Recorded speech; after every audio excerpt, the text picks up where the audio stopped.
My whole issue with the Accords, is not that Ross is the one bringing it to him, even though that's shady enough.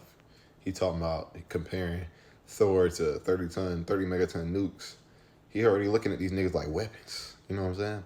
But it ain't even about that.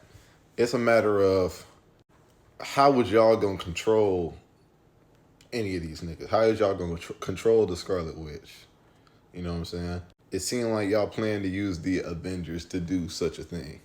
But then we get into the subjectivity of like what's bad and what's good, which is what Cap was talking about. Agendas change.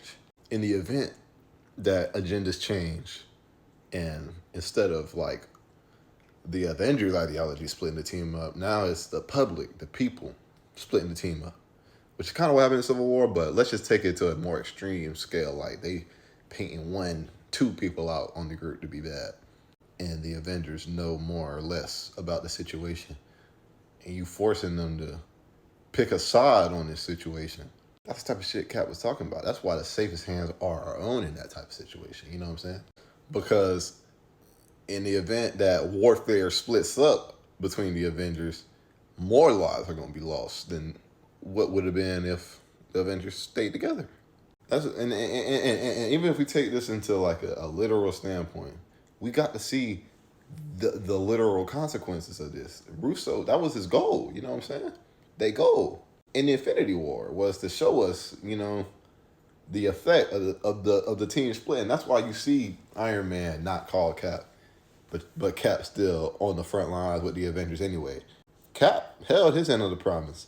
That's why niggas like me look at Tony Stark crazy when he pop up back in Endgame, coming back from losing battles in space. He come back trying to put the blame on Captain America. Captain America was here fighting.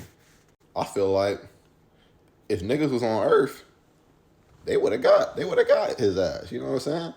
The right stones would have been in place. Nigga would have never got the time stone. You feel me? Or maybe he would have in another way, but we would have did it together like niggas said when they made that promise. And that's my little yacht session, you know what I'm saying? I had a nice little debate with my nigga Asa about this. I was yelling and screaming about this shit because I feel passionate about it. But yeah, man, you know what I'm saying? That's my stance. I feel like even if the UN was overseeing the Avengers like they say they was going to do, it just wasn't going to work out the right way, you know what I'm saying? In the future, Thanos would have came and it would have been shit niggas could do. They probably would have been distracted on some in-world issues, you know what I'm saying?